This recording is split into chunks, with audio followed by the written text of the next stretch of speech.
Bismillahirrahmanirrahim. Assalamualaikum warahmatullahi wabarakatuh. Waalaikumsalam Waalaikumsalam warahmatullahi wabarakatuh. Alhamdulillah nahmaduhu wa nasta'inuhu wa nastaghfiruh wa na'udzu billahi min sururi anfusina wa min sayyiati a'malina. Allahumma sholli ala sayyidina Muhammad wa ala ali sayyidina Muhammad. Puji syukur kepada Allah Subhanahu wa Ta'ala di malam yang penuh dengan keberkahan ini. Semoga segala niat, segala langkah, segala pergerakan para guru-guru, para pejuang Quran dari tempatnya masing-masing menuju ke acara yang penuh berkah ini dicatat di sisi Allah sebagai amal ibadah. Amin ya rabbal alamin. Salawat dan salam semoga tercurah limpahkan ke junjungan alam baginda Nabi besar Muhammad Sallallahu Alaihi Wasallam, para keluarga, para sahabat, para tabi-tabiin tak ketinggalan tentunya kepada kita sebagai umatnya yang semoga Allah berikan keistiqomahan untuk senantiasa mengikuti jalan dan sunnah-sunnah baginda Rasulullah Sallallahu Alaihi Wasallam. Amin ya Rabbal Alamin. Izin para guru semuanya, mari kita buka acara pembinaan rutin pada malam hari ini dengan bersama-sama membaca basmalah dan sholawat. Bismillahirrahmanirrahim. Allahumma sholli ala Sayyidina Muhammad wa ala ali Sayyidina Muhammad. Dan mari kita doakan para guru-guru kita di Dewan Suro Peradaban, para guru-guru kita di PP Institute ya, para trainer. Semoga Allah berikan keberkahan, semoga Allah berikan kesehatan. Juga para pengurus di tiga lembaga besar di Yayasan Cahaya Peradaban Quran Internasional, Yayasan Abul Yatama Indonesia, juga Yayasan Wakaf Peradaban Internasional. Semoga Allah jagain terus para guru-guru kita, juga para pejuang-pejuang di EOA ya, di peradaban ini. Semoga semakin berjaya di tahun 2025 nanti ya. Semoga semakin mengepakkan sayapnya, mengibarkan bendera-bendera juga menghadirkan ya titik 99 cahaya peradaban di seluruh kota, di seluruh daerah, bahkan di seluruh dunia ya. Amin ya rabbal alamin. Baik para guru semuanya, barangkali ada para guru-guru kita yang malam hari ini sedang Allah berikan tanda cintanya, sedang Allah berikan kurang sehat badan, barangkali karena sedang musim hujan ya. Juga para guru-guru di Ma'hadwan Quran Institute yang alhamdulillah malam hari ini juga sedang pada liburan. Kita doakan semoga sehat sejahtera semuanya. Juga para guru-guru di Rumah Quran PPA yang tersebar di 49 cabang ya. Kita doakan semoga sehat, semoga Allah berikan keberkahan, semoga tetap bahagia. Masya Allah. Dan di tahun 2025 ini semoga bertambah kebahagiaannya. Amin ya rabbal alamin. Dan semoga di tahun 2025 nanti Allah kumpulkan kita semuanya bareng-bareng ya, bersolawat langsung di depan makam baginda Rasulullah Shallallahu Alaihi Wasallam di Madinah Al Munawwaroh, dan kita ziarah langsung ya ke makam kekasih kita Rasulullah Shallallahu Alaihi Wasallam untuk melaksanakan ibadah umroh dan haji. Amin ya rabbal alamin. Alhamdulillah, izin para guru semuanya kita doakan ya. Barangkali ada yang sedang kurang sehat, semoga Allah berikan kesehatan, sakitnya menjadi penggugur dosa-dosa dan menjadi peningkat derajat di sisi Allah Subhanahu wa taala. Ila hadihin niyah wa ala kulli niyatin sholihah. Sayulillahi lahumul Fatihah. A'udzu billahi minasyaitonir rajim. Bismillahirrahmanirrahim. Alhamdulillahirabbil alamin. Iyyaka na'budu wa iyyaka nasta'in. Ihdinas siratal mustaqim. Siratal ladzina an'amta 'alaihim. Amin ya rabbal alamin. Alhamdulillah. Jazakumullah khairan kasir para guru-guru semuanya. Dan alhamdulillah senang sekali nih malam hari ini guru kita sudah hadir di tengah-tengah kita. Kita coba sapa saja ya. Kita coba sapa beliau. Assalamualaikum warahmatullahi wabarakatuh, Saji. Waalaikumsalam warahmatullahi wabarakatuh. Masya Allah. Gimana kabarnya, Sad? Mohon maaf posisi kameranya agak agak lain ini. Laptopnya kameranya di bawah soalnya. Ya, Ustaz. Gimana ini posisi di rumah atau di Mekah ini, Ustaz? Alhamdulillah di rumah, insya Allah Oh, udah di rumah ya. Insya Allah. baik. Mudah-mudahan nanti bulan depan guru kita ngisi Zoom pembinaan rutinnya langsung dari lab ya, Amin, dari Allahumma Makatul amin. Mukarramah nih. Masya Allah. Amin. Masya Allah. Baik para guru semuanya. Sebelum kita masuk, kita berdoa mudah-mudahan Allah berikan pemahaman. Mudah-mudahan Allah berikan ilmu yang bermanfaat ya pada malam hari ini. Allahumma inna nas'aluka ilman nafi'a wa rizqan wasi'a wa halalan makbula. Pada Gurunda Ustadz eh, Dudi Abu Fakih, fal yatafadol maskur Ustadz. Ya, baik. Bismillahirrahmanirrahim. Izin ya para ustadz ustazah sekalian. Assalamualaikum warahmatullahi wabarakatuh. Waalaikumsalam Waalaikumsalam warahmatullahi warahmatullahi wabarakatuh. wabarakatuh. Alhamdulillah, alhamdulillah bini'matihi ala tatimus solihat. Allahumma sholli ala Muhammad wa ala ali Muhammad. Alhamdulillah Ustadz Ustazah sekalian, gimana kabarnya di malam hari ini? Ya, Alhamdulillah. Alhamdulillah Ustazah Yesi yang selalu standby. Bagi yang lain sebelum mulai saya izin mohon dibantu ditambahkan asal dari RKPPA-nya ya. Ya, ini Ustazah Dian Agustina Prabu Muli dan dari daerah-daerah lain ya biar ketahuan nih mana saja daerah yang sudah hadir. Karena banyak wajah-wajah baru atau memang saya yang kurang update ya. Ini memang banyak pejuang-pejuang yang hadir atau juga ada pejuang-pejuang yang sebelumnya sudah tidak bersama lagi tapi ala kulihal ya yang sudah tidak bersama kita lagi semoga kita doakan tetap dalam kebaikan ya dimanapun berada mereka tetap bisa melakukan kebaikan sebagaimana yang pernah dilakukan bersama-sama kita di kapal dakwah ini ya. Amin. Salawat Rabbal serta alamin. salam tak lupa kita junjukkan pada baginda kita Habibana wa Nabiyana Muhammad Sallallahu Alaihi Wasallam. Ya, izin saya share materinya. Insya Allah ini materinya luar biasa. Saya juga baru sedang proses belajar ya tentang materi ini. Jadi ini materi eh,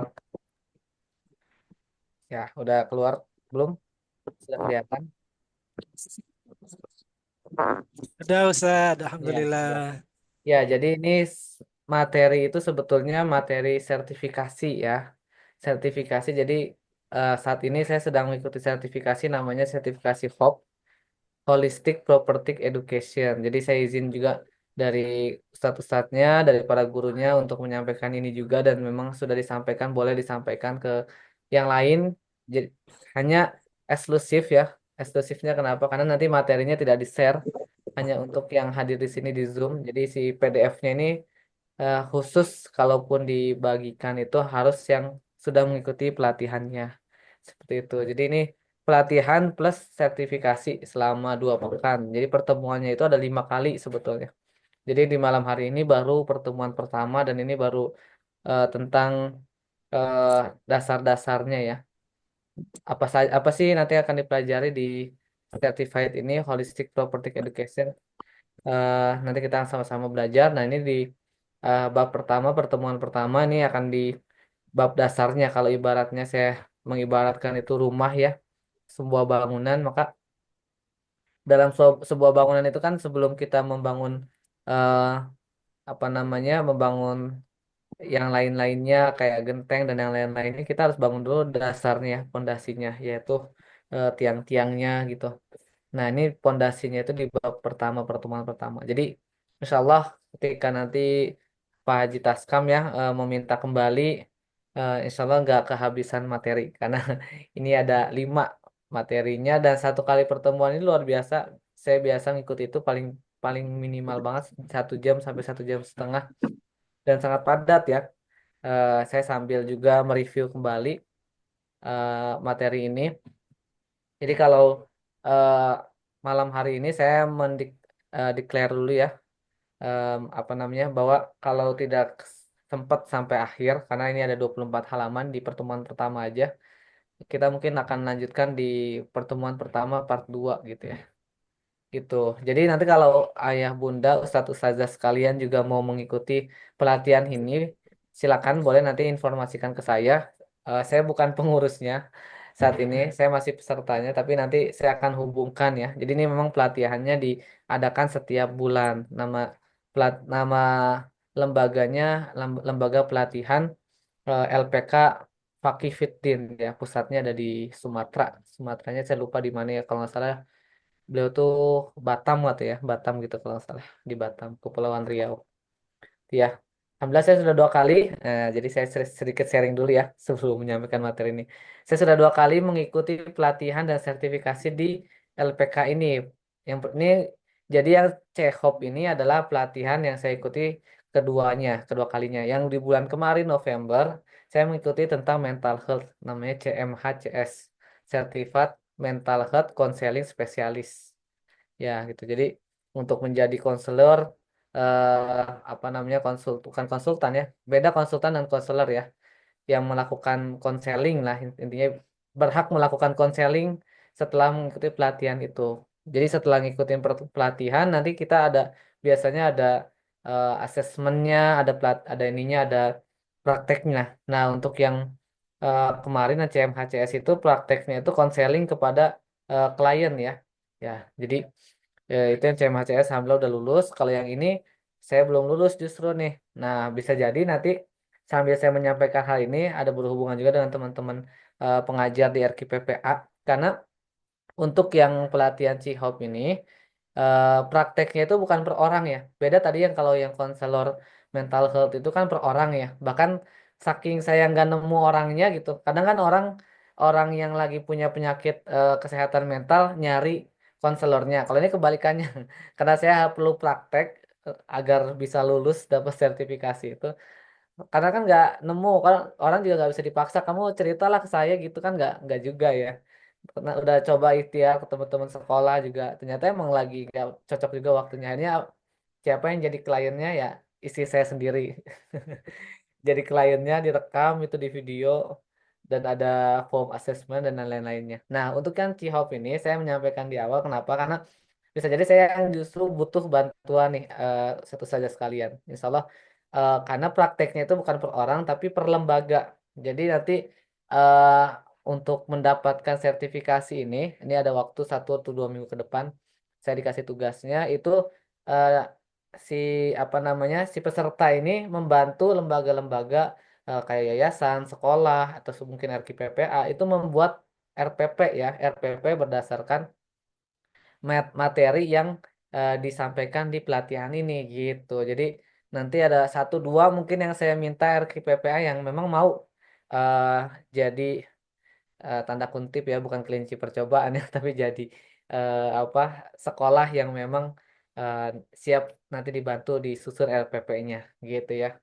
Kira-kira ada yang siap? Wah, nggak semuanya karena kayaknya eh, apa namanya, nggak cukup waktunya. Mungkin 1 2 nanti, nggak malam ini ya, tapi next di beberapa hari ke depan. Ya, ya, tim Villa Tanjung Balai siap, Masya Allah ya. Sambil mungkin semoga aja ya, ini nggak ada yang kebetulan ya. Semoga aja ini sambil em, yang mungkin saya dengar-dengar juga RKPP sedang menyusun kurikulum yang baku.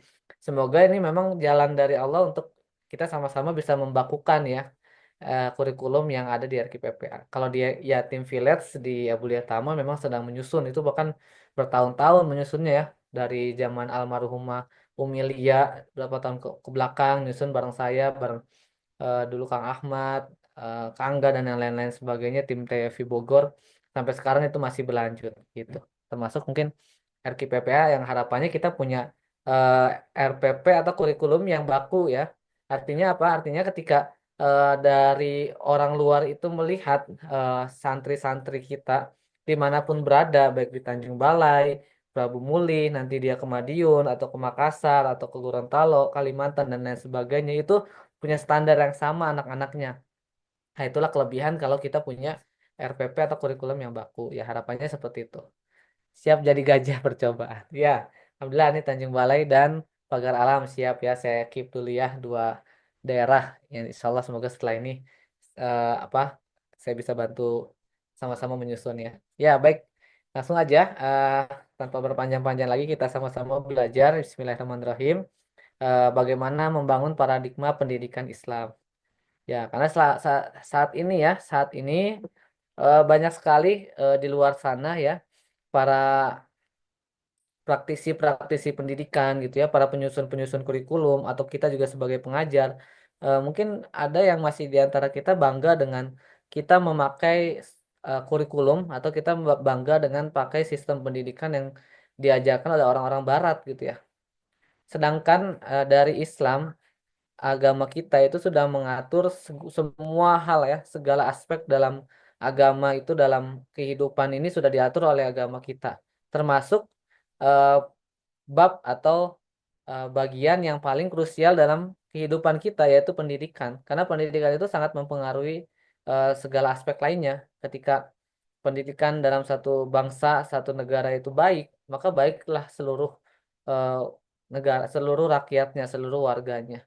Tapi ketika pendidikan yang rusak, pendidikannya eh, sistemnya juga masih pakai sistem penjajah gitu ya, sistem-sistem yang memang tidak sesuai dengan syariat Islam, maka selama itu juga hasilnya generasi-generasi kita ya kurang baik gitu. Maka ini sangat penting bagaimana kita sebagai umat Muslim yang menjadi landasan kita dalam bergerak dalam pendidikan ini khususnya sistem pendidikan adalah pendidikan yang memang diajarkan oleh nabi kita. Maka kenapa tadi dinamakan holistic prophetic? Prophetic itu kan nabi ya. Jadi bagaimana kita mempelajari eh, pendidikan yang diajarkan oleh Nabi kita Rasulullah Shallallahu Alaihi Wasallam secara holistik atau secara menyeluruh gitu ya. Oke, next ya. Ini disampaikan oleh Ustadz Abdullah Effendi nih. Beliau orangnya semoga Allah merahmati dan memberkahi ilmunya karena beliau juga sebagai founder dari pelatihan ini Cihop ya yang tadi saya sampaikan. Beliau pemilik Direktur LPK Generasi Fakih Fiddin yang ada di Batam ya, Kepulauan Riau. Landasan pembelajaran HOP method adalah la yusliha akhira hadhil ummati illa ma aslaha awalaha. Dari Imam Malik bin Anas rahimahullah, beliau berkata, tidak akan bisa Rasulullah SAW berkata ya, tidak akan bisa memperbaiki kondisi orang-orang yang datang kemudian dari umat ini kecuali dengan apa yang telah memperbaiki kondisi orang-orang pertamanya. Nah, ini juga eh, berhubungan dengan ayat Al-Qur'an yang mengatakan juga janganlah engkau meninggalkan generasi setelah kamu dengan kondisi generasi yang lemah. Maka ini sangat penting bagaimana kita berharap pemuda-pemuda di masa akan datang menjadi generasi-generasi emas, generasi cahaya, generasi yang memang menjadi generasi eh, sesuai dengan harapan peradaban Islam. Kalau hari ini kita belum memperbaiki generasi itu. Karena kalau kata Hasan Albana ya, eh, pemuda hari ini adalah pemimpin masa depan. Maka kalau kita mau melihat pemimpin-pemimpin bangsa kita di masa yang akan datang, maka kita lihatlah kondisi pemuda-pemuda yang di hari ini.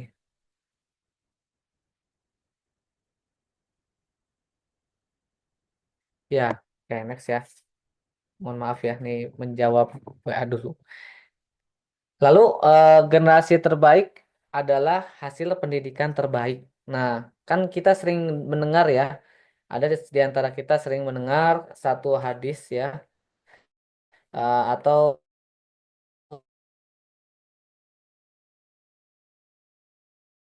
satu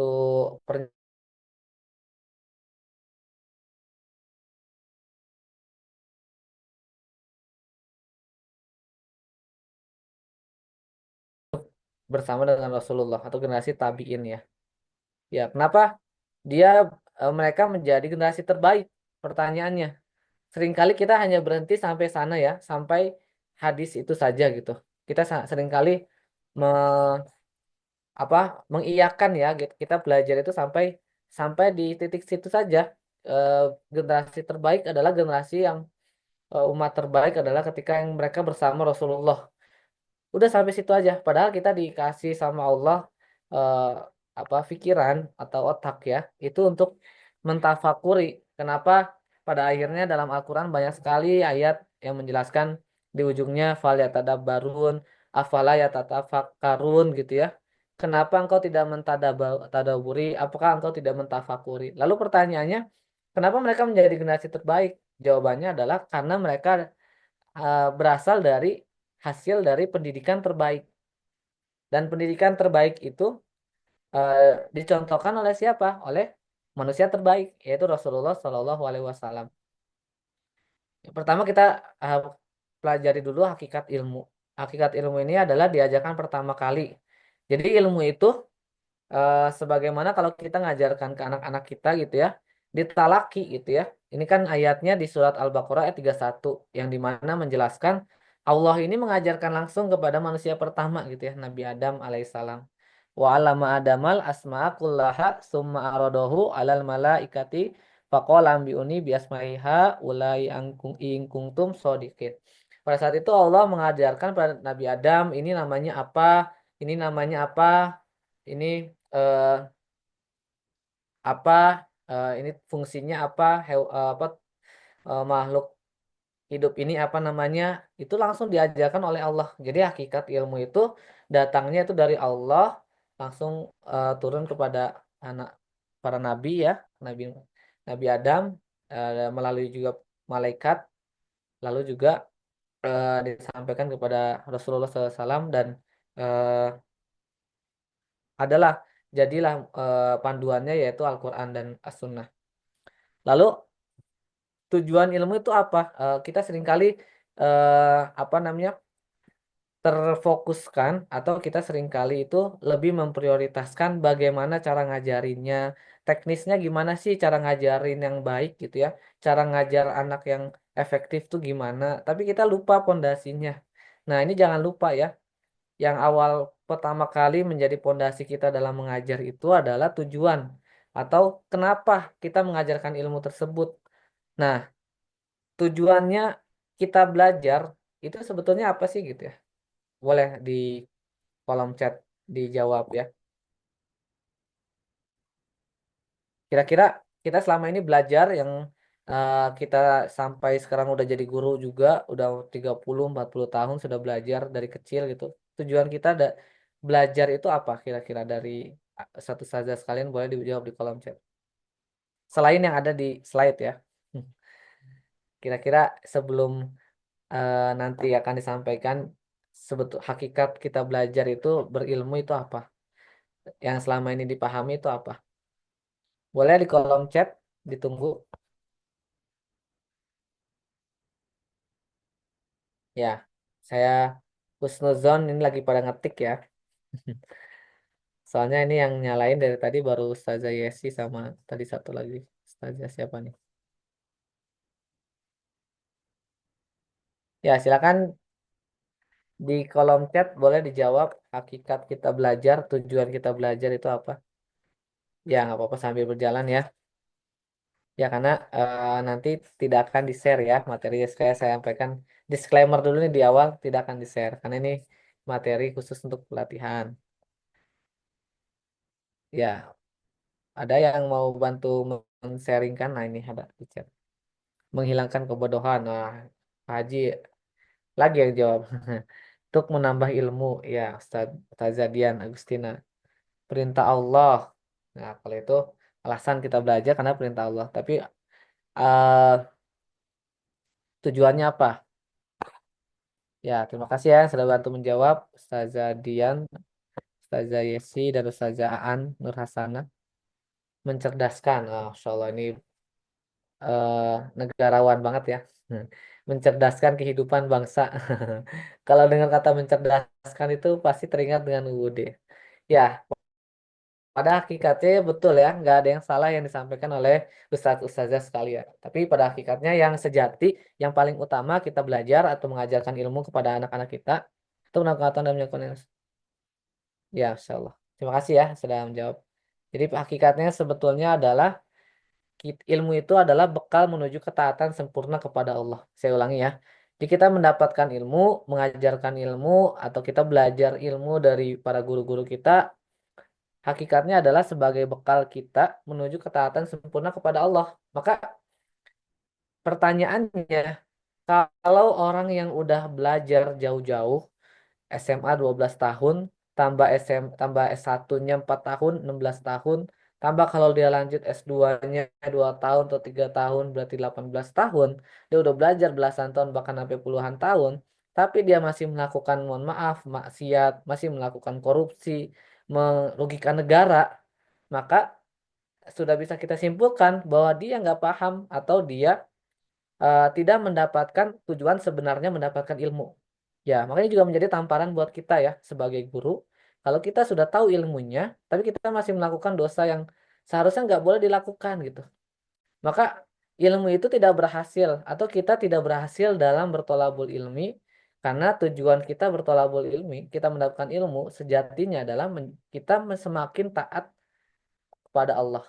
Kan ini tadi disampaikan, bekal menuju ketaatan sempurna kepada Allah. Nah, kalau dibagi dua, kalau di apa namanya, kalau di garis besarkan tujuan mendapatkan ilmu itu adalah sebagai hanya dua sebetulnya. Yang pertama adalah sebagai Abdullah atau hambanya Allah. Ini sudah dijelaskan, seringkali kita dengar ayat ini, Quran Surat Az-Zariyat ayat 56, wa ma khalaqtul jinna wal insa illa liya'budun. Jadi setiap kita belajar banyak hal, nanti kita akan pelajari juga ada ilmu yang memang langsung turun dari Al-Quran dan As-Sunnah, ada juga ilmu yang baru, ilmu-ilmu modern, teknologi, ataupun ilmu pengetahuan. Tapi semua itu harus didasari dengan pertanyaan, kalau kita belajar ini, apakah menambah ketaatan saya pada Allah? Bukan berarti kita nggak boleh belajar ilmu pengetahuan. Nah, itu nanti next ya, di pertemuan keberapa itu ya, ketiga atau keempat gitu ya. Ilmu hakikat nanti ilmu pengetahuan yang datang dari luar yang tidak ada di zaman Nabi. Tapi sejatinya semua ilmu yang kita pelajari harus ada pertanyaan di awalnya. Termasuk kita mengajarkan kepada anak-anak kita gitu, santri-santri kita. Maka kalau kalau kita sudah apa namanya, membekali diri kita bahwa setiap ilmu adalah tujuannya menjadi hamba yang taat, menjadi Abdullah, maka kita tidak akan mengajarkan kepada anak kita yang hal-hal yang tidak membuat anak-anak kita menjadi taat gitu ya. Bukan kita tidak akan mengajarkan ilmu-ilmu yang membalas sebaliknya, membuat anak-anak kita malah jauh sama Allah. Apakah dengan saya mengajarkan ini, anak-anak santri saya, anak-anak didik saya akan menjadi semakin taat sama Allah atau enggak gitu. Jadi sudah mulai setiap hari, setiap mengajar, setiap kita menyusun bahan ajar, ini harus kita pertimbangkan pertanyaan besar ini. Termasuk ketika kita belajar, ilmu kita, umur kita itu terbatas banget. Semaksimal-maksimalnya berapa tahun sih gitu ya. Rasulullah aja dikasih usia 63 tahun. Mungkin kita nggak jauh dari itu, ada yang 65 atau 70 atau yang kurang dari itu gitu. Maka dengan waktu yang singkat ini kita nggak mungkin bisa belajar baik semua ilmu yang ada di dunia ini. Maka setiap kita belajar sekarang sudah mulai kita pertanyakan ini. Dengan saya belajar ini, apakah menambahkan ketaatan saya, menyempurnakan ketaatan saya kepada Allah atau enggak? Itu ya. Jadi kalau kita semua dipelajari pun nggak boleh. Maksudnya mempelajari semua kita karena haus ilmu, kita nggak mempertimbangkan ilmu ini bermanfaat untuk menambah ketaatan atau enggak. Ya akhirnya kita juga waktu kita juga habis dengan mempelajari ilmu-ilmu ternyata tidak bermanfaat buat kita menambah taat sama Allah gitu ya. Dan yang kedua adalah sebagai khalifatullah. Ini di ayat 30 Al-Baqarah, wa iz qala rabbuka lil malaikati inni ja'ilun fil ardi khalifah. Setelah dia menjadi hamba Allah, ilmu itu membuat dia menjadi khalifah di muka buminya Allah, yaitu orang-orang yang menjaga muka bumi, menjaga bumi atau ciptaan Allah. Maka orang-orang tadi ya yang udah jauh-jauh sekolah tapi dia merugikan negara, yang udah pinter-pinter sekolah tapi dia masih suka buang sampah sembarangan, masih suka misalnya naik motor itu ngerokok, dan dia merugikan orang lain gitu ya. Artinya ilmunya ini nggak bermanfaat untuk dia gitu ya. Kenapa? Karena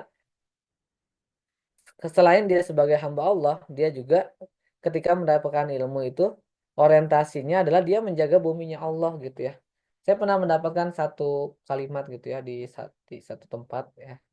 Ada yang mungkin orang terbiasa membuang sampah sembarangan. Akhirnya dibuatlah tulisan.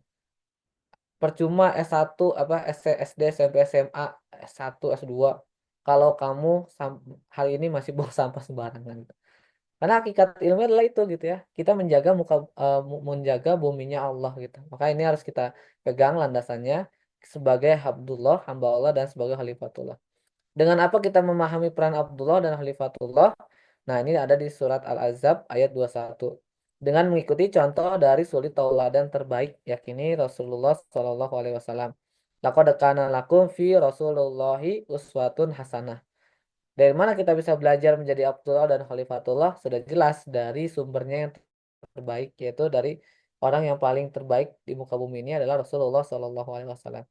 Artinya, kesimpulannya adalah tujuan hadirnya pendidikan Islam, yaitu proses manusia menuju kesempurnaan sebagai Abdullah dan Khalifatullah yang diridhoi oleh Allah Ta'ala mardotillah ya. Jadi, eh, hadirnya pendidikan dalam Islam ini, pendidikan yang diatur oleh Islam, manusia itu menuju kesempurnaan sebagai Abdullah dan Khalifatullah yang diridhoi oleh Allah Ta'ala mardotillah. Maka, sekali lagi, setiap kita belajar, setiap kita mengajarkan sesuatu, lemparkan pertanyaan kepada diri kita. Apakah dengan saya belajar ini, apakah dengan saya mengajarkan ini, membuat Allah semakin ridho dengan saya atau enggak gitu ya.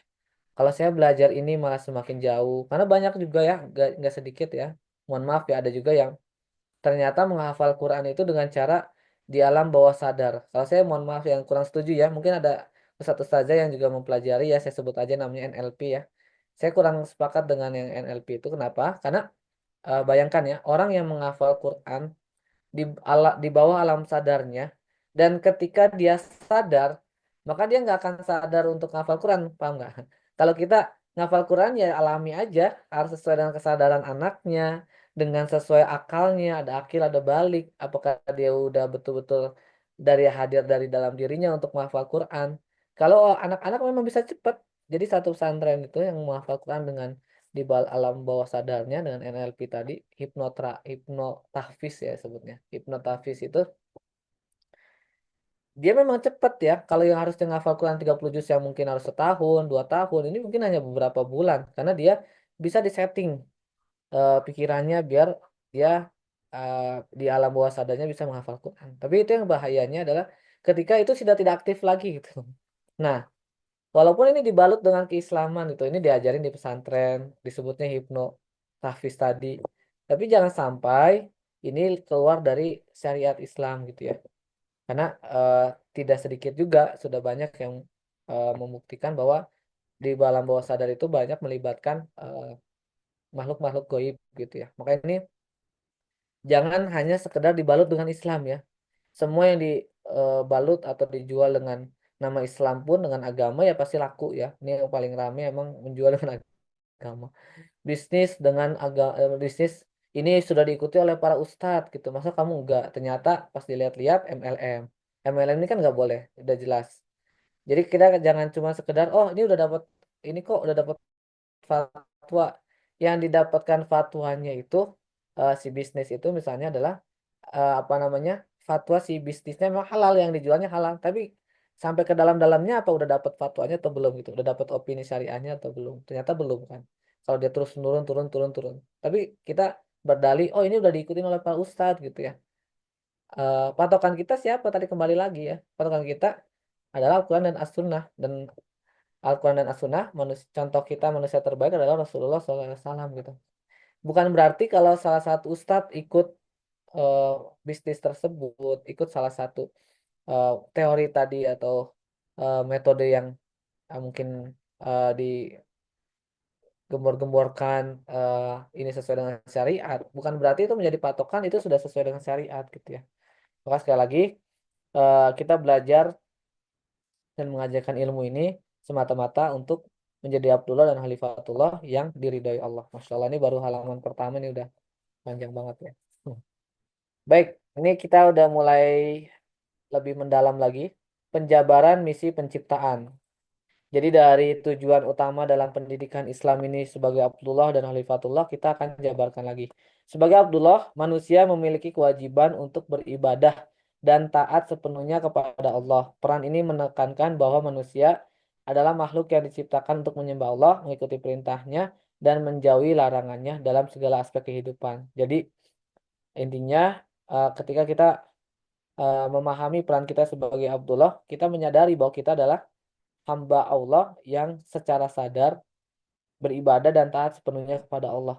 Secara garis besar, manusia ini sebagai Abdullah itu dibagi tiga. Manusia yang beriman, al-mu'min, manusia yang bertakwa, dan manusia yang ikhlas, al-mukhlis ya. Atau atak apa ini? Ataki ya, yang bertakwa. Jadi manusia kalau parameternya kita sudah layak atau kita sudah dianggap oleh Allah sebagai hambanya, kadang kita juga kepedean ya. Oh, saya udah beribadah segala macam, saya yakin udah dianggap hambanya Allah. Padahal yang sangat berhak memberikan label kita sebagai hambanya Allah atau enggak itu ya Allah sendiri ya. Maka eh, gimana biar kita dapat label hambanya Allah agar kita diakui sebagai hambanya Allah? Jangankan kita sebagai peran-peran yang lain, bisa jadi sebagai hambanya Allah aja di mata Allah itu kita belum layak gitu. Maka parameternya tiga. Ketika kita sudah menjadi manusia yang beriman, yang bertakwa, dan yang ikhlas. Ikhlas, bedakan ikhlas dengan ridho ya. Seringkali kita eh, ter apa namanya terkecoh dengan pemahaman arti dua kata ini. Orang ada yang bilang aku ikhlas kok, udah maafin kamu kok. Nah, itu bukan ikhlas, itu ridho ya. Kalau ikhlas itu artinya bersih, murni, suci ya. Sebagaimana kita belajar PPA, sebagian besar mungkin udah ikut kelas PPA. Niat apa namanya pola pertama apa niatnya diluaskan, kuncinya apa lurus lurus niat apa lurus suci bersih gitu ya intinya ya saya lupa kuncinya diluaskan ya intinya niat itu harus niat kita itu harus ikhlas ya harus semata-mata kita belajar mengajarkan sebagai pengajar kita sebagai murid itu harus ikhlas semata-mata kita belajar itu mengajarkan Al-Quran mengajarkan ilmu-ilmu kepada guru kepada anak-anak kita ikhlas semata-mata bersih niatnya karena Allah Ta'ala ya. Dan selanjutnya sebagai Khalifatullah ini manusia diberi amanah oleh Allah untuk memelihara, mengatur dan memakmurkan bumi serta seluruh isinya. Peran ini mencakup tanggung jawab dalam menjaga keseimbangan alam, menegakkan keadilan dan memimpin umat manusia berdasarkan petunjuk Allah.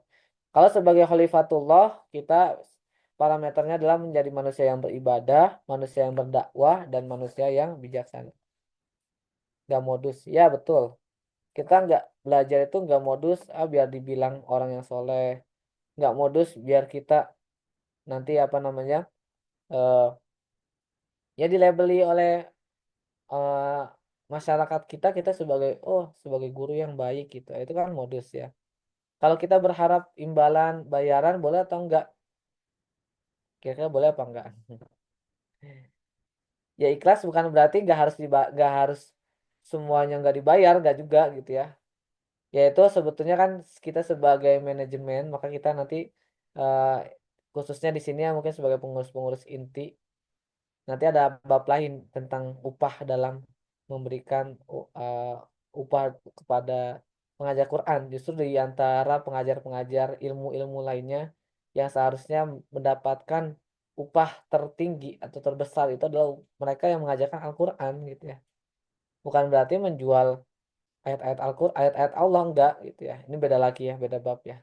Jadi kalau ikhlas sebagai pribadi kitanya, kita ketika nanti diminta kemana, diminta ngisi segala macam, kita ikhlas gitu ya. Kita ikhlas semata-mata karena Allah nggak apa-apa. Masalah nanti dikasih imbalan bayar atau enggak. Tapi kalau kita sekarang sudut pandang sebagai manajemen, sebagai pengurus inti yang kita punya staf pengajar di bawahnya, kita harus ambil satu nas yang tadi disampaikan bahwa upah tertinggi terbaik adalah pengajar Quran gitu ya. Maka kita mengikhtiarkan bagaimana lembaga kita nih, Rumah Quran PPA Abulia Tama, ini bisa uh, memberi yang terbaik kepada para pengajar-pengajar Quran gitu ya. Karena ketika kesejahteraan pengajar Quran, kesejahteraan para guru ini sudah terjamin, maka dia akan fokus.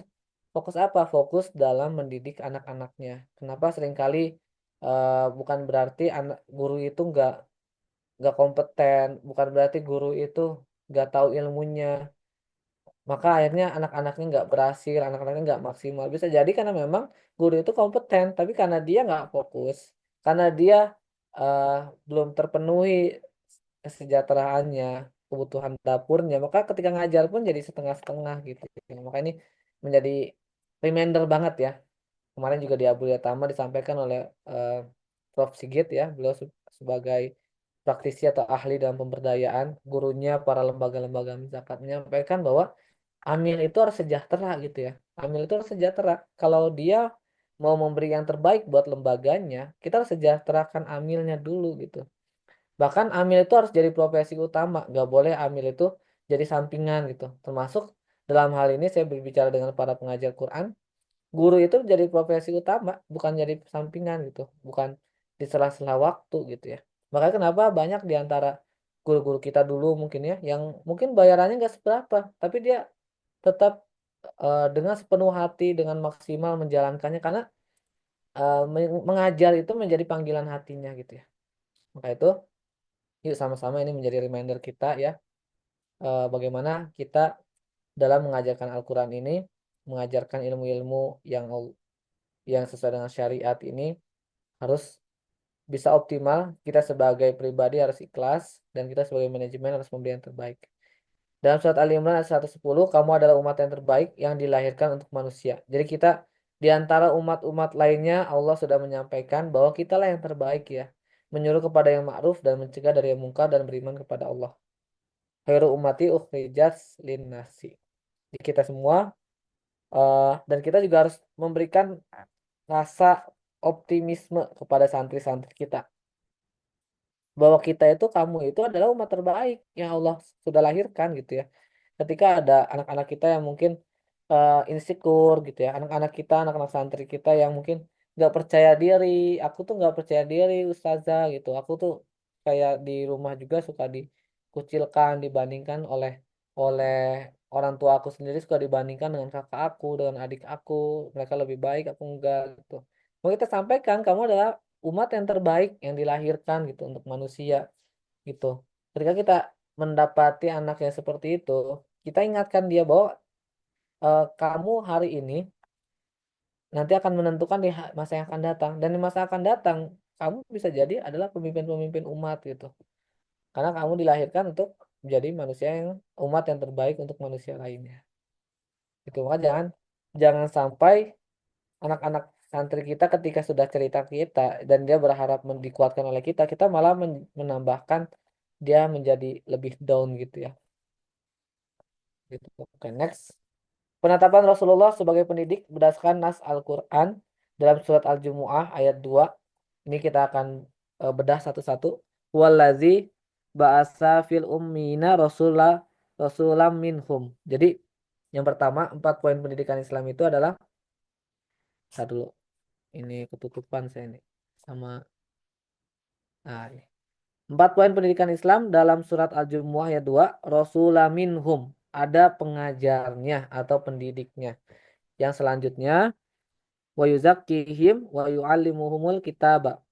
Wa yuallimuhum ada proses pembelajarannya atau kita biasa sering sebut KBM ya. Kegiatan belajar mengajar.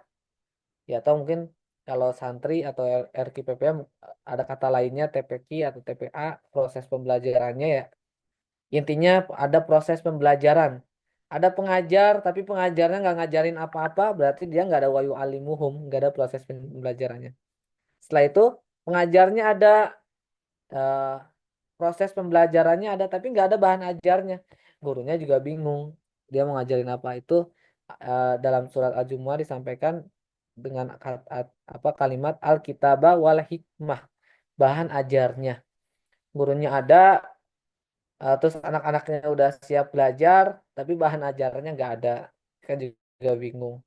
Jadi akhirnya apa, ya guru ngomong yang kemana-mana ngelantur cerita tentang dianya, ke kehidupan dia, Ustadz itu gini gini gini, akhirnya nggak ada ilmu yang didapat gitu ya, nggak ada materi yang didapat oleh anak-anak kita gitu ya. Maka jangan lupa untuk menyiapkan bahan ajarnya. Maka dalam hal ini pelatihan si OHOP ini salah satunya menyiapkan bahan ajar yang memang disunahkan atau dicontohkan oleh Rasulullah. Lalu selanjutnya adalah ada wayuzakihim, ada tujuan pembelajarannya. Nah, ini yang terpenting. Kadang kita tadi seperti bahas, kita seringkali fokus gimana sih bikin kurikulum, gimana sih bikin RPP, gimana sih cara nanti apa aja yang kita mau ajarin ke anak-anak. Kita lupa pondasi awal itu tujuan pembelajarannya. Ibarat kalau kita lagi naik mobil gitu ya. Ini Ustadz Ustazah semuanya pernah naik mobil, Ustazah Yesi, Ustazah Dian, semuanya naik mobil. Masing-masing dari tempatnya masing-masing gitu ya. Tapi gak ada tujuannya gitu. Hanya ya kemana-mana. Jalan ada yang nyampenya di Palembang, ada yang nyampenya cuma di Lampung. Padahal tujuannya kalau misalnya di Abdul ntar lagi nih berapa minggu lagi ada Rakernas, tujuannya teman-teman Yai cabang itu ngumpul di Bandung buat Rakernas. Itu kan tujuannya jelas. Sejauh apapun, ada yang dari Timika, ada yang dari Gorontalo, mungkin ada yang dari Aceh. Wah, semahal apapun, kalau tujuannya jelas, tujuan saya mau ke Bandung, mau ketemu para guru, mau ketemu sama pengurus-pengurus Yai cabang lainnya, buat menguatkan ruh perjuangan saya dalam jalan dakwah ini, maka dia akan memperjuangkan, akan mengikhtiarkan, memberikan mujahadah terbaik untuk mencapai tujuan itu. Nah, yang terpenting sebelum kita menetapkan tadi proses pembelajaran, bahan ajarnya, tujuan pembelajaran kita itu apa sih? Nah, kembali lagi ke yang slide sebelumnya. Eh, Ilmu sebagai bekal untuk kesempurnaan kita, kesempurnaan kepada ketaatan kita kepada Allah. Jadi tujuan utamanya adalah menambah kesempurnaan ketaatan kita kepada Allah. Sehingga diperolehlah hasil output, outcome, dan impact para sahabat Rasulullah yang terbaik. Padahal sebelumnya mereka adalah orang-orang yang jahiliyah gitu ya. Kenapa akhirnya jadi manusia terbaik? Kami mengutusmu menjadi rasul kepada segenap manusia dan cukuplah Allah menjadi saksi. Nah, ini dalam surat An-Nisa ayat 79. Penetapan Rasulullah sebagai pendidik berdasarkan hadis Nabi. Nah, ini saya sampaikan intinya aja. Ini diriwayatkan oleh Sunan Ibnu Majah nomor 229. Wa innama buistu mu'alliman. Sesungguhnya aku diutus sebagai seorang pengajar. Kalau kita sering dengar buistu liutamima akhlak ya. Innama buistu liutamima akhlak. Sesungguhnya aku diutus untuk menyempurnakan akhlak. Tapi ada di nas lainnya tadi di hadis riwayat Ibnu Majah ini disampaikan wa innama buistu mu'aliman. Sesungguhnya aku diutus sebagai seorang pengajar. Bagaimana cara seorang Nabi Muhammad SAW menyempurnakan akhlak? Maka dia sebagai pengajar, dia harus mencontohkan terlebih dahulu, harus memberikan uswah hasanah terlebih dahulu kepada eh, generasi yang ada saat itu. Nah, kita beranjak kepada tokoh-tokoh Barat dunia yang lain. Ya, mereka adalah orang-orang yang mungkin bukan bukan mungkin ya, mereka memang bukan orang Muslim, dia bukan orang Islam, mereka orang-orang Barat, tapi mengakui bahwa Rasulullah sebagai pendidik terbaik. Ini salah satunya dari William Montgomery Watt. Dia mengatakan, he was a man of extraordinary insight who recognized that education and knowledge were the path. Itu. Intinya, beliau adalah orang yang luar biasa pemahamannya dan ilmunya dalam pendidikannya luar biasa stabil dan progresif ya. Nah, ada lagi dari Dr. Thomas Arnott ya. Muhammad's teaching open new doors or intellectual development.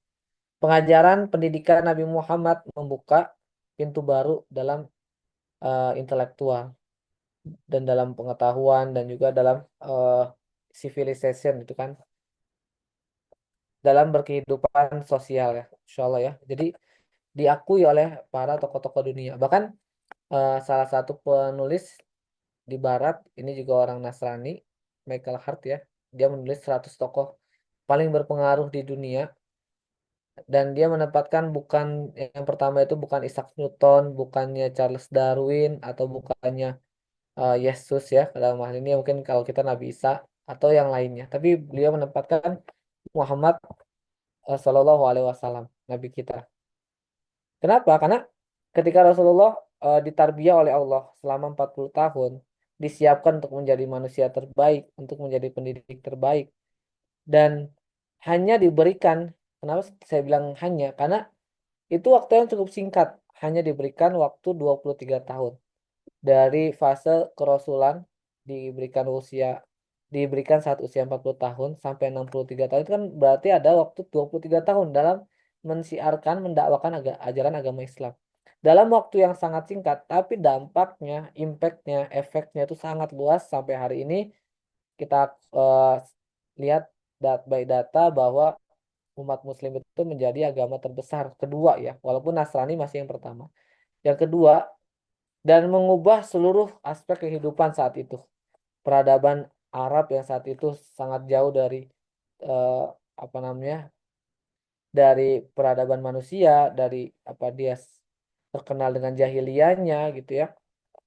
Bahkan ketika ketahuan anaknya itu lahir perempuan, maka dia langsung bunuh gitu. Ini kan saking jahiliyahnya mereka. Tapi ketika Allah lahirkan, Allah turunkan Nabi kita, Nabi Muhammad SAW ke dunia, dan hanya waktu 23 tahun, itu dampaknya, efeknya sangat besar sekali. Kenapa akhirnya tadi Michael Hart sebagai penulis menempatkan Rasulullah SAW sebagai tokoh terbaik, tokoh paling berpengaruh di dunia, karena pengaruhnya sangat besar. Oke, kita mulai tentang holistic property ini. Eh, dari mana kita belajar ini? Pertama, dalil wajibnya menuntut ilmu. Nabi Muhammad SAW bersabda, nah, utlubul ilma faridatu ala kulli muslimin. Ini seringkali kita dengar ya. Saya sering banget nih dengar hadis ini. Bahkan eh, ini dapat dari ibu saya sendiri, umi saya, karena beliau juga pengajar saat itu. Dan saya waktu SD dengar nih hadis ini. Dan sampai hari ini saya terus pegang ya hadis ini. Menuntut ilmu agama adalah kewajiban fardu atas setiap muslim dan muslimat ya. Hadis riwayat Ibnu Majah nomor 224. Jadi holistic property ini yang pertama adalah dari rumah, lalu ke sekolah dan juga masyarakat. Ini tiga aspek ini nggak boleh apa namanya, nggak boleh dipisahkan.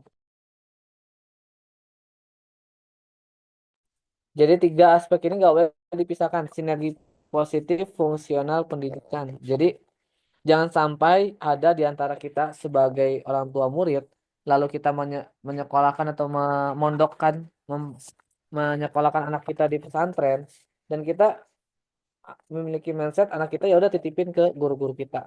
Ketika anak kita nggak berhasil, maka dituntutlah guru-gurunya. Ini seringkali terjadi di antara masyarakat kita. Padahal mendidik generasi terbaik, mendidik anak-anak kita itu adalah sinergi dari tiga aspek ini, rumah, sekolah, dan masyarakat. Inilah skema yang optimal kerjasama antara lembaga pendidikan, dalam hal ini pondok pesantren, sekolah Islam, ataupun kita juga sebagai RKPPA. Jadi RKPPA ini termasuk dalam lembaga pendidikan. Rumah atau di dalamnya yang mengajar adalah orang tua dan masyarakat gitu ya. Jadi kita ini menjadi peran yang nggak bisa dipisahkan. Jadi kalau hanya rumah dan masyarakat itu juga masih jadi ada yang pincang. Tapi kalau cuma sekolah dan juga cuma masyarakat yang mendidik anak-anak, maka rumahnya tapi rapuh, maka ini juga akan menjadi pincang. Nah, tiga ini nggak bisa dipisahkan. Segitiga sinergi positif ini yang harus menjadi eh, apa namanya, satu kesatuan. Nggak bisa kita cuman ambil salah satunya atau salah duanya. Salah dua. Sama-sama tiga aspek ini bersinergi, berkolaborasi, dan memberikan pengaruh positif membangun lingkungan ilmu. Nah, seorang insan layaknya kertas putih, fungsional pendidikan orang tuanya, lingkungan masyarakat, sekolah, lembaga pendidikan. Nah, sebagaimana kita pernah sering dengar ya, bahwa anak-anak kita ini lahir dalam keadaan suci, bersih. Di Quran yang lain dijelaskan semua anak yang dilahirkan dalam keadaan fitrah. Dalam keadaan fitrah ini artinya adalah mereka Islam. Dan membuat dia Nasrani, membuat dia Yahudi itu adalah orang orang orang tuanya gitu. Maka nggak ada yang anak yang baru dilahirkan itu jadi anak yang nakal. Nggak ada yang baru lahir langsung dia ngomong kasar gitu ya. Ada ceritanya nggak? Kira-kira di antara kita yang pernah dengar. Anak baru lahir langsung dia ngomongnya kasar gitu kan nggak ada juga ya. Maka kalau hari ini melihat anak-anak kita, anak didik kita, mungkin melihatkan perilaku yang tidak sesuai dengan harapan orang tuanya, harapan gurunya, maka jangan langsung salahkan anaknya. Kita lihat prosesnya dari kecil, bagaimana lingkungan rumahnya membentuk dia, bagaimana orang tuanya mendidik dia, bagaimana dia mencontoh masyarakat atau lingkungan di sekitarnya gitu. Dan lingkungan yang paling dekat atau yang paling kuat dalam mendidik anak adalah orang tuanya. Karena kalau dalam rumahnya dia udah kuat sebetulnya ya, anak-anak itu kalau udah kuat di dalam rumahnya, sejelek-jelek apapun lingkungan, sekotor apapun lingkungannya, dia nggak akan terpengaruhi, bahkan dia akan mewarnai lingkungan yang kotor itu menjadi bersih, menjadi berwarna, menjadi suci gitu ya. Sebaliknya, kalau dia pertahanan dirinya dalam rumahnya nggak kokoh, rapuh, baru mendapati lingkungan yang mungkin nggak parah-parah banget gitu ya. Mungkin yang biasanya dia apa namanya sholat wajib itu selalu tepat waktu, bahkan dia sholat duha, terus sholat apa namanya saum sunnah gitu. Tapi ketika melihat teman-temannya nggak menjalankan itu dia merasa kok kayak saya soleh sendiri malah dibilang sekarang mirisnya itu anak-anak muda ya kalau misalnya dia sholat tepat waktu dibilang so suci gitu ini sedih banget gitu ya baru sholat tepat waktu aja dibilang so suci gitu ya apalagi kalau yang sholat saum sunnah atau yang lainnya maka yang harus dipertahankan yang dia harus dikuatkan pertahanannya adalah dalam rumahnya itu sendiri. Quran Surat Al-Furqan ayat 74, Wahai Tuhan kami, anugerahkanlah kepada kami penyejuk mata dari pasangan dan keturunan kami, serta jadikanlah kami sebagai pemimpin bagi orang-orang yang bertakwa. Nah ini tips juga bagi para orang tua hari ini yang sudah Allah amanahkan anak-anak di rumahnya. Anak-anak dalam hal ini ya buah hati ya, bukan anak ideologis. Kalau murid-murid kita kan anak ideologis. Ini memang anak biologis. Maka sering-seringlah jangan bosan untuk mendoakan anak-anak kita dan minta sama Allah. Kita diajarkan oleh guru-guru kita, temani dan titipkan. Salah satunya dengan doa dalam surat Al-Furqan ini. Rabbana hablana min azwajina wa dzurriyyatina qurrata a'yun waj'alna lil muttaqina imam. Ini terus kita doakan. Karena doa adalah senjata umat muslim. Dan bagaimana ampuhnya, bagaimana doanya orang tua itu sangat-sangat mujarab gitu ya. Maka jangan sekali-kali keluar dari lisan kita hal-hal yang nggak baik sekalipun kita lagi marah gitu ya. Kadang kan kalau kita emosi itu nggak kekontrol gitu ya. Kadang kita kalau emosi itu keluar yang kata-kata yang oh kamu kalau nggak nurut sama mama gitu ya nanti hidup kamu belangsak. Oh, astagfirullahaladzim itu kan kita baru nyadar nanti pas sudah turun tensinya udah nggak emosi lagi kita baru nyadar astagfirullahaladzim kok saya ngomong gitu gitu ya jadi jangan salahkan anaknya kalau misalnya nanti dia udah gede susah dapet kerjaan ilmunya yang dari gurunya juga nggak masuk-masuk gitu ya nah itu bisa jadi pengaruh dari lisan atau doa dari orang tuanya gitu maka sekesal-kesalnya kita kalau misalnya ada anak yang durhaka maka jangan lupa ada juga orang tua yang durhaka gitu kita sering dengar ridho Allah berada pada ridho orang tua. Nah, jangan lupa kita sebagai orang tua, pertanyaannya, kalau kita sekarang kan sebagai anak, kita harus mendapatkan berikhtiar, bermujahadah untuk mendapatkan ridhonya orang tua. Ini udah jelas. Ini udah seringkali kita mendengar ini, mempelajari ini. Sekarang kita balik, kalau kita sebagai orang tua, apakah ridho kalau anak-anak kita, anak didik kita, anak murid kita, dia hidupnya banyak ujian dan cobaan bertubi-tubi, banyak kesengsaraan dalam hidupnya, gara-gara kekesalan kita dan kita doakan hal-hal yang nggak baik pasti kita nggak ridho nggak ada orang tua sejahat apapun orang tua semaksiat pun sebanyak apapun maksiat dia nggak mau anaknya lebih buruk dari dia pasti semua orang tua mohon maaf ya orang tua yang apa namanya seringkali melakukan maksiat atau dosa, mungkin dia juga berjudi ataupun misalnya bahkan dia mencuri. Kadang kan orang mencuri itu juga bukan berarti memang ya kayak mohon maaf kalau korupsi dia udah kaya tapi masih kurang kekayaannya. Tapi orang yang mencuri ada yang cuma mencurinya ya, mencuri susu, mencuri singkong, bukan saya menormalisasi, enggak. Cuman dia kan mencuri itu juga ada alasan yang kuat gitu. Akhirnya juga ada yang memaafkan gitu kan. Di negara kita ya ada juga kalau memaafkan berarti nggak dilanjutkan ke proses hukum gitu. Nah kalau ini yang dia pencuri itu sebetulnya hati nuraninya bersih gitu ya. Dia tahu hati nuraninya, sebetulnya dia tahu itu nggak baik gitu. Pasti dia juga berat gitu. Jadi nggak ya nyurinya gitu ya. Dan dalam hati dia nggak mau anaknya itu kayak dia gitu. Dan ini kadang miris gitu karena eh, faktor mungkin perutnya yang belum tercukupi, akhirnya dia terpaksa melakukan itu gitu. Padahal dia tahu itu gak baik gitu. Tapi ya mohon maaf, beda dengan pencuri uang negara ya mereka tahu, mereka bisa jadi emang udah kaya, tapi mereka masih kurang merasa masih kurang kaya. Nah ini yang kan paling bahaya.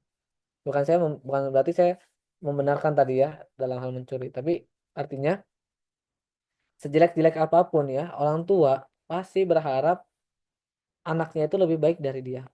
Sadar atau enggak, setuju atau apa setuju atau tidak setuju. Setiap kita juga pasti berharap seperti itu gitu ya. Lingkungan dan masyarakat dan tolong menolonglah kamu dalam mengerjakan kebajikan dan takwa. Quran surat Al-Maidah ayat 2 dan sekolah dan lembaga pendidikan dalam hadis riwayat Muslim 1893. Barang siapa menunjukkan kepada kebaikan maka dia akan mendapatkan pahala seperti pahala orang yang mengerjakannya. Ya, lanjut. Ini lumayan panjang, kayaknya ini baru setengahnya. Kalau dari 24 ini halaman 12. Jadi mungkin saya baru sampai ini dulu ya, sampai kurikulum.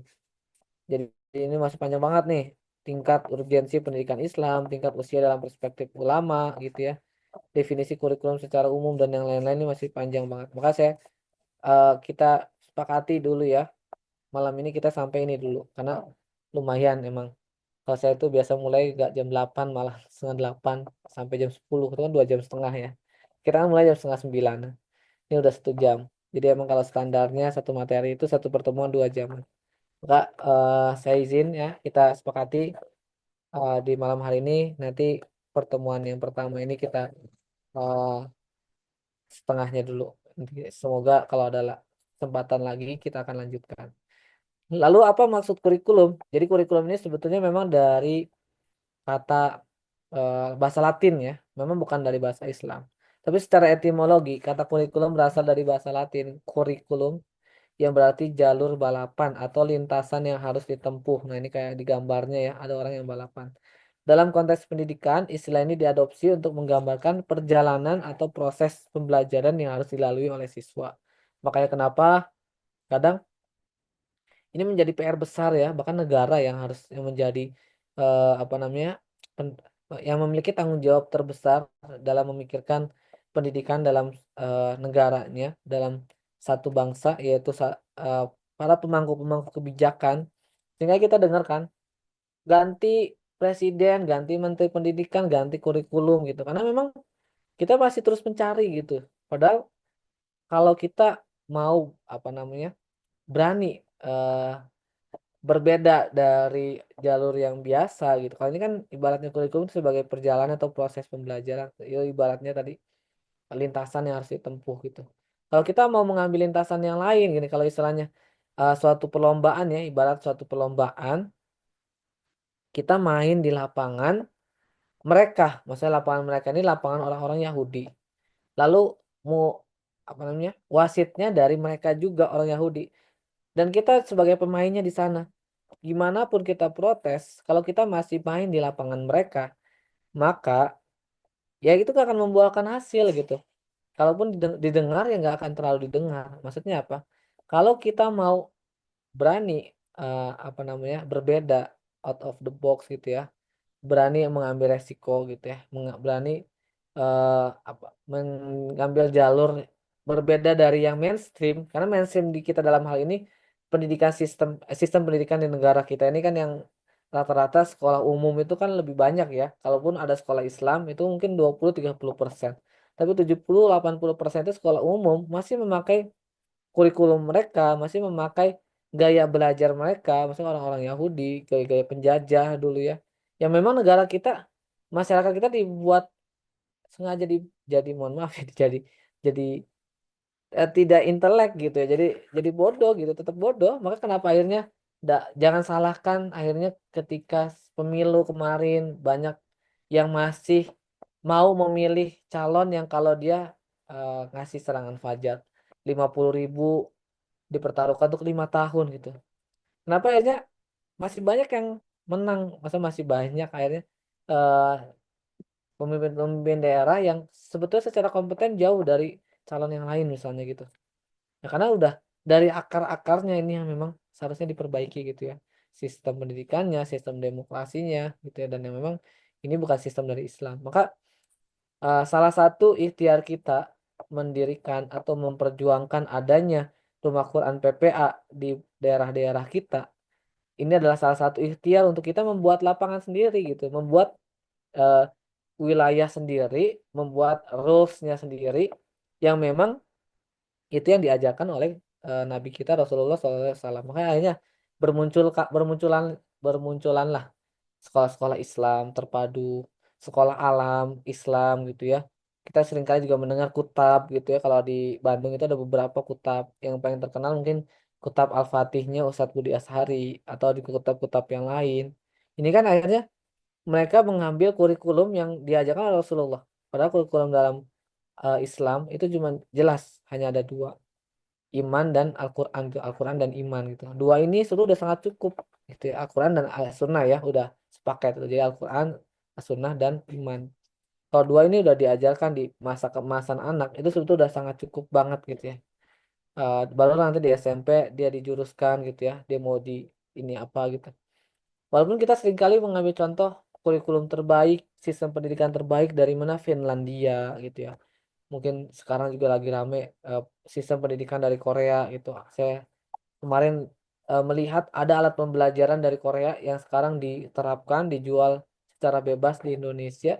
Karena katanya Korea itu salah satu menjadi contoh pendidikan yang baik juga dalam kiblat di dunia ini. Nah, kalau mereka saja bisa memberikan contoh, mereka dengan sistem yang mereka buat gitu ya, itu bisa memberikan menjadi kiblat gitu. Kenapa enggak gitu? Islam itu kan pernah kita harus jangan melupakan sejarah. Islam itu menjadi pemimpin peradaban umat manusia gitu. Umat manusia seluruh negeri di dunia ini pernah dipimpin oleh peradaban Islam beratus-ratusan tahun lamanya gitu. Sebelum sekarang peradaban-peradaban yang lainnya memimpin gitu ya. Sebelum sekarang yang menjadi katanya ya the apa namanya negara yang memiliki power yang kuat gitu ya itu adalah Amerika atau negara-negara Eropa atau lainnya itu sebelum jauh-jauh dari itu Islam pernah memimpin dan itu sangat teratur dan ketika Islam memimpin peradaban itu semua umat dilindungi. Sebagaimana kita lihat mungkin ya beberapa waktu lalu eh, apa namanya kemenangan umat Islam kita dapatkan di Suriah. Jadi kemenangan Suriah itu bukan kemenangan hanya di sana saja walaupun banyak katanya politik segala macam. Tapi secara garis besar kita akui bahwa itu adalah kemenangan kita juga. Karena eh, Khalifah Umar bin Khattab sebelum membebaskan Al-Quds, dia membebaskan Damaskus terlebih dahulu. Damaskus, Mesir, barulah nanti Palestina gitu ya. Nah, persiapan aja gitu ya. Kita persiapan diri kita kalau memang sebentar lagi nanti Palestina juga akan merdeka gitu ya. Apa namanya? Saya selalu update setiap hari gitu ya para pejuang-pejuang mujahidin yang ada di Suriah itu setiap harinya saya lihat gitu mereka ketika menemui para musuh-musuh mereka gitu ya rezimnya tentara-tentara rezim Bashar al-Assad ya yang terkenal sadis gitu mereka tidak membalas dendam misalnya tidak langsung menyiksa sebagaimana mereka disiksa ketika sebelumnya gitu bahkan penjara Setnaya itu kita dengar ya kejam banget bukan standar manusia tapi standar hewan ya nauzubillah gitu serem banget gitu saya lihat videonya itu serem banget bahkan sampai ada yang hilang nggak ketahuan yang di kalau penjara itu kan fisiknya aja ya fisiknya atau kalau ada yang dihukum mati ditembak udah meninggal artinya dia penderitaannya udah sampai situ tapi ini sampai benar-benar hampir setiap hari disiksa sampai bahkan tubuhnya itu sampai benar-benar hilang bayangin benar hilang tuh di di apa namanya dipakai alat apa itu sampai hilang sampai hancur gitu sampai eh, gak ada sisanya nauzubillah gitu ini serem banget itu kan karena mereka itu kan eh, apa namanya dipimpin oleh saat itu rezim Al-Assad itu dipimpin oleh Syiah ya, agama Syiah, kita nggak mengakui Syiah itu Islam, Syiah yang memang paling kejam gitu. Maka ketika namanya Syiah Nusairiyah ya, kalau saya boleh cari nanti misal Syiah Nusairiyah tuh, kalau sekte-sekte dalam Syiah itu kan banyak, dan sekte yang paling kejam, yang paling sadis, yang paling jahat ya, yang paling kelam ya sejarahnya itu Syiah Nusairiyah, itu rezim Bashar al-Assad sampai mengakui bahwa Bashar al-Assad itu adalah Tuhan mereka, itu nauzubillah min dzalik. Maka ketika Islam menang kembali di Suriah, maka Islam memimpin peradaban dunia. Nah, itulah maka dari mana kita memimpin kembali nanti. Sudah mungkin ada di depan mata. Bahkan Syekh Ahmad Yasin pernah mengatakan 2026, artinya 2 tahun lagi ya, 2027 atau 2026 saya lupa, 2026 atau 2027 Israel itu akan hancur, akan kalah gitu. Ini saya Ahmad Yasin memprediksi seperti itu. Maka ini nggak butuh waktu, nggak lama lagi gitu. Kalau kita menuju Indonesia emas itu kurang lagi 20 tahun lagi, maka kita siapkan dari sekarang gitu. Membangun LKPP ini adalah membangun peradaban baru nanti, peradaban Islam yang nanti mungkin kita nggak nyampe kita melihat agama Islam ini menang di seluruh umat manusia. Kita nggak nyampe melihat umat Muslim di Palestina bisa bebas sebagaimana saat ini Suriah bisa sholat lagi di Masjid Damaskus gitu ya, di Masjid Umayyah, maaf, di Masjid Umayyah yang itu menjadi masjid bersejarah gitu ya. Kita belum nyampe sampai kita bisa sujud tenang sholat di Al-Quds, di Baitul Maqdis, mungkin kita udah wafat. Tapi hari inilah waktu kita untuk apa namanya membangun batu bata peradabannya, membangun lintasan-lintasan itu gitu, jalur-jalur tadi yang lintasan yang harus ditempuh menuju kejayaan Islam itu. Wallahu a'lam bishawab. Sekali lagi saya mohon maaf karena keterbatasan waktu, dan semoga nanti next kalaupun memang dikasih kesempatan lagi kita bisa lebih cepat mulainya ya. Mungkin nanti apa namanya saya titip ke Pak Tasam berapapun jam 8 teng misalnya gitu ya. Kita sepakati udah mulai gitu ya. Karena ada rekamannya juga. Kalaupun yang telat-telat bisa nanti nonton di rekamannya. Karena kalau semakin lama kita nanti mulai, semakin malam juga selesainya gitu.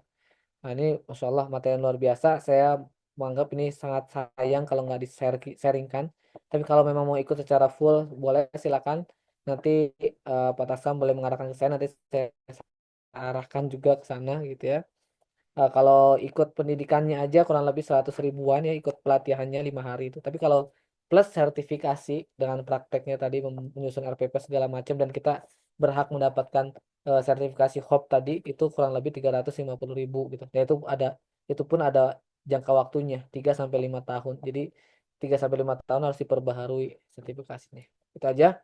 Semoga kita semua Allah ridhoi bisa menempuh peradaban Islam ini dengan pendidikan-pendidikan Islam yang memang sudah diatur oleh Al-Quran dan As-Sunnah, dan semoga semua ilmu-ilmu yang kita ajarkan dan ilmu-ilmu yang kita pelajari itu menambahkan kecintaan, ketaatan kita kepada Allah Subhanahu wa taala dan Rasulullah sallallahu alaihi wasallam. Wallahu a'lam bishawab. Wabillahi taufiq wal hidayah. Wassalamualaikum warahmatullahi wabarakatuh. Waalaikumsalam Waalaikumsalam warahmatullahi wabarakatuh. warahmatullahi wabarakatuh. Alhamdulillah. Jazakumullah khairan kasir ya kepada Gurunda Ustaz Dudi Abu Paki yang sudah menyampaikan materi yang luar biasa ya para guru-guru semuanya. Alhamdulillah tak terasa di penghujung acara. Apakah boleh ada yang bertanya Ustaz atau kita buka dialog satu atau dua? Boleh, boleh. Boleh ya. Barangkali dari para guru-guru semuanya akan ada yang ditanyakan. Boleh raise hand terlebih dahulu ya. Silakan. Paling tidak Ikhwan satu dari Ahwat satu ya sebagai perwakilan nih. Dari Ikhwan boleh mewakili satu orang dan dari Ahwat juga boleh mewakili ya satu orang. Silakan para guru semuanya. Adakah? Adakah dari pemaparan atau materi yang telah disampaikan barangkali kan ada pertanyaan atau ada yang tertarik ingin mengikuti, boleh nanti japri guru kita Ustadz Dudi ya. Bagi yang tidak punya nomor kontak boleh japri saya ya. Silakan. Ini sangat bagus banget nih para guru-guru semuanya materinya. Baik, adakah? Saya hitung sampai 3. 1, 2, 3. Sudah cepat amat ngitungnya ya. Oke, para guru semuanya, apa cukup?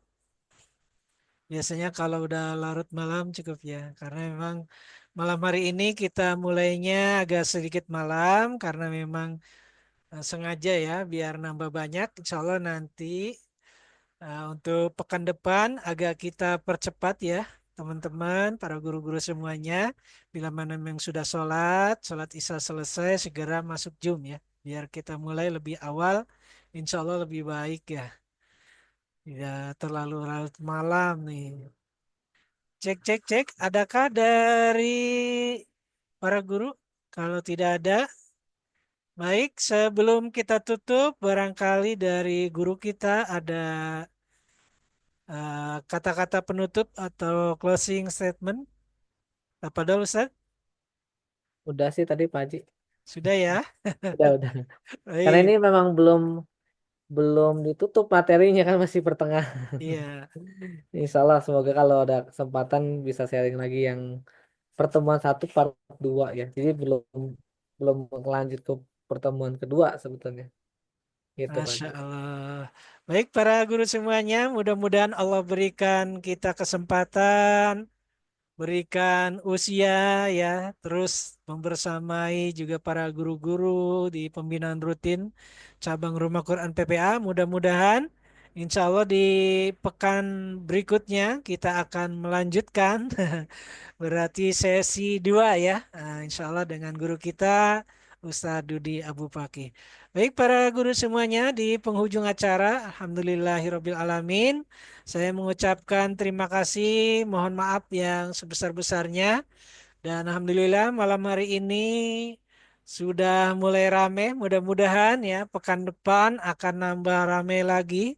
Silakan dibantu paling tidak dari 15 orang yang hadir itu mengajak satu temennya ya.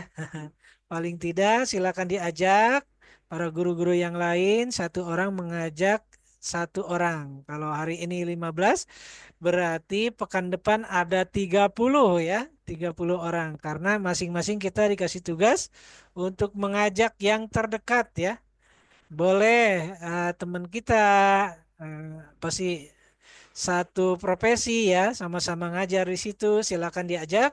Ataupun para pengurus ya, silakan mengajak ke yang lain. Nah, kepala Rumah Quran PPA mengajak ke Wadir pengembangan atau kurikulum ya, wadir kurikulum, kemudian wadir support program, ataupun wadir administrasi dan keuangan ya, silakan diajak.